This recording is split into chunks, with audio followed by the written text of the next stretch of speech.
Assalamualaikum warahmatullahi wabarakatuh. Perkenalkan, nama saya adalah Adi Nirmala Dewi dari kelas PAIE.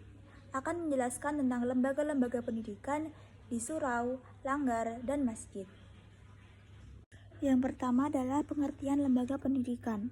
Secara bahasa, lembaga adalah badan atau organisasi. Dalam Kamus Besar Bahasa Indonesia disebutkan bahwa lembaga adalah badan atau organisasi yang tujuannya melakukan suatu usaha penyelidikan keilmuan atau melakukan suatu usaha. Badan atau lembaga pendidikan adalah organisasi atau kelompok manusia yang karena satu dan lain hal memikul tanggung jawab pendidikan kepada peserta didik sesuai dengan misi badan tersebut. Sebagian lagi mengartikan lembaga pendidikan sebagai lembaga atau tempat berlangsungnya proses pendidikan yang dilakukan dengan tujuan untuk mengubah tingkah laku individu ke arah yang lebih baik melalui interaksi dengan lingkungan sekitar. Berdasarkan pengertian di atas, dapat dipahami bahwa lembaga pendidikan Islam adalah tempat atau organisasi yang menyelenggarakan pendidikan Islam, yang mempunyai struktur yang jelas dan bertanggung jawab atas terlaksananya pendidikan Islam. Oleh karena itu, lembaga pendidikan Islam tersebut harus dapat menciptakan suasana yang memungkinkan terlaksananya pendidikan dengan baik. Menurut tugas yang diberikan kepadanya, seperti sekolah atau madrasah yang melaksanakan proses pendidikan Islam. Lembaga pendidikan dewasa ini sangat mutlak keberadaannya bagi kelancaran proses pendidikan, khususnya di Indonesia, apalagi lembaga pendidikan itu dikaitkan dengan konsep Islam. Lembaga pendidikan Islam merupakan suatu wadah di mana pendidikan dalam ruang lingkup keislaman melaksanakan tugasnya demi tercapainya cita-cita umat Islam. Yang pertama, saya akan membahas tentang lembaga pendidikan surau. Pelaksanaan pendidikan surau merupakan proses awal penanaman budaya kreativitas manusia. Surau adalah yang pertama meletakkan dasar-dasar sistem pendidikan Islam. Meski diakui masih sederhana, surau telah menyumbangkan peradaban tingkat tinggi. Jika dibandingkan dengan pendidikan di Timur Tengah, pendidikan di surau tidak kalah dengan pendidikan Al-Kutab. Karena dari segi kualitas, sistem pendidikan yang ada di Al-Kutab masih serba terbatas dalam segala hal. Umumnya metode pengajaran atau pedagogi yang diterapkan di surau menggunakan dua metode, yaitu secara sorogan dan metode halakoh. Metode sorogan adalah metode belajar mengajar dengan sistem personal. Guru mendengarkan bacaan atau laporan siswa tentang materi yang telah ditugaskan sebelumnya.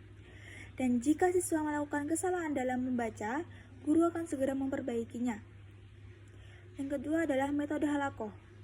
Metode halakoh adalah metode pengajaran yang dirancang sedemikian rupa sehingga siswa duduk berdampingan dan mendengarkan ceramah atau penjelasan dari guru. Saat mengajar, guru menjelaskan materi sambil dikelilingi siswa. Selain fungsi budaya, surau juga memiliki fungsi pendidikan dan keagamaan. Fungsi pendidikan adalah untuk memberikan pengetahuan, nilai, dan keterampilan.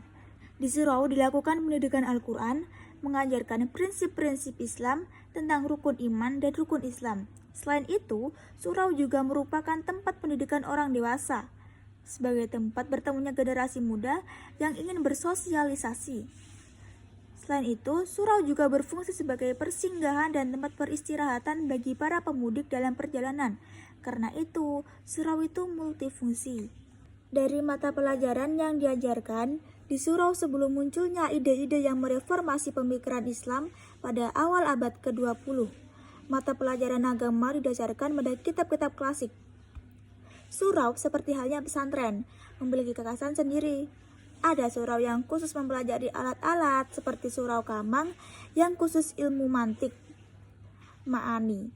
Surau Kota Gedang yang khusus ilmu hermeneutika, farid. Surau Sumanik dan surau Talang yang mengkhususkan diri pada ilmu nahwu. Tidak mengherankan jika surau dijadikan sebagai tempat praktik sufi atau tarekat. Karena surau tempat yang dibangun oleh Burhanuddin Ulukan di Minangkabau adalah untuk mengamalkan ajaran tarekat Islam di kalangan masyarakat Minangkabau, khususnya para pengikut Syekh Burhanuddin Ulukan. Ini dia dokumentasi dari surau-surau, yaitu contohnya surau Kota Gedang, surau Sumanik, surau Talang, dan surau Kamang. Yang kedua adalah lembaga pendidikan langgar. Langgar merupakan sebuah tempat yang dipergunakan oleh masyarakat untuk ibadah sholat para kaum muslim. Dalam kata langgar membuat para umat muslim banyak berdatangan untuk beribadah bersama. Langgar memiliki fungsi sama dengan masjid, tetapi agak berbeda dikarenakan dengan bentuknya, yaitu bentuk langgar yang kecil dan masjid yang besar. Seorang tokoh yang bernama Daulay menyatakan bahwa di dalam langgar dapat dilaksanakan yaitu sholat 5 waktu, tetapi tidak bisa dipakai untuk sholat Jumat berjamaah. Seorang tokoh yaitu Daulay menyatakan bahwa kegiatan yang dilakukan oleh seorang dewasa yaitu suatu pengajian yang berupa penyampaian tentang ajaran agama Islam yang dilakukan oleh para mubalik yaitu seperti kiai, ustadz, guru, dan pendidik lainnya pada bidang akidah, bidang ibadah, dan bidang akhlak.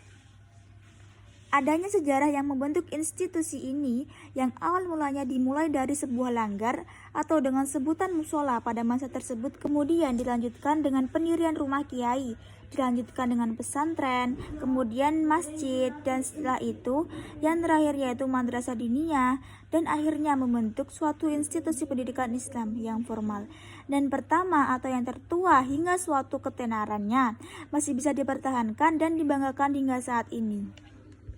Langgar pada masa tersebut digunakan selain untuk tempat beribadah, juga berfungsi sebagai institut pendidikan Islam, suatu tempat untuk menimba ilmu agama Islam bagi pelajar ataupun santri. Langgar dapat digunakan untuk melakukan kegiatan pendidikan untuk para anak-anak hingga orang dewasa. Sebuah pendidikan untuk anak-anak itu berupa pengajian, yaitu dengan materi baca tulis Al-Quran, pengenalan iman, pengenalan ibadah, dan akhlak, dan mempraktikkan kegiatan beribadah seperti sholat. Tempat ini merupakan tempat untuk sarana belajar membaca Al-Quran dan semua ilmu yang berada di dalam ajaran Islam, dan di samping itu juga di tempat ini digunakan sebagai sarana untuk beribadah. Kemudian setelah para santri memperoleh bekal yang dirasa cukup untuk diamalkan dari langgar di suatu desa itu, para santri akan melanjutkan ke jenjang pendidikan di pesantren sebagai sarana untuk belajar agama secara tradisional dan akan mempelajari kitab kuning, tafsir, bahasa dan sastra Arab, fikih, hadis, tasawuf, ilmu kalam, tarikh, dan ilmu ajaran Islam lainnya. Ini adalah dokumentasi dari langgar dan musola. Yang ketiga adalah lembaga pendidikan masjid. Pada masa permulaan Islam, masjid memiliki fungsi yang sangat agung. Namun, pada masa sekarang, sebagian dari fungsi-fungsi tersebut diabaikan oleh para kaum muslimin. Dahulu, masjid berfungsi sebagai markas pendidikan. Disitulah manusia dididik supaya memegang teguh keutamaan, cinta kepada ilmu pengetahuan, mempunyai kesadaran sosial, serta merealisasikan ketaatan kepada Allah dan Rasul-Nya. Pemberantasan buta huruf dimulai dari Masjid Rasulullah SAW. Di samping itu, masjid merupakan sumber pancaran moral karena disitulah kaum muslimin menimba akhlak-akhlak yang mulia. Masjid merupakan lembaga pendidikan pokok pada zaman Nabi SAW dan Khulafaur Rasyidin. Setelah Islam berkembang, semakin banyak pula jumlah masjid-masjid. Kaum muslimin membina satu masjid atau lebih di tempat-tempat di mana mereka tinggal.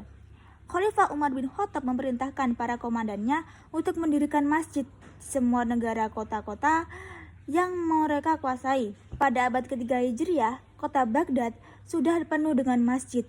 Begitu pula di kota-kota Mesir. Usaha pertama yang dilakukan oleh Rasulullah SAW setelah tiba di Madinah ialah membangun masjid. Masjidlah yang menghimpun banyak kaum muslimin.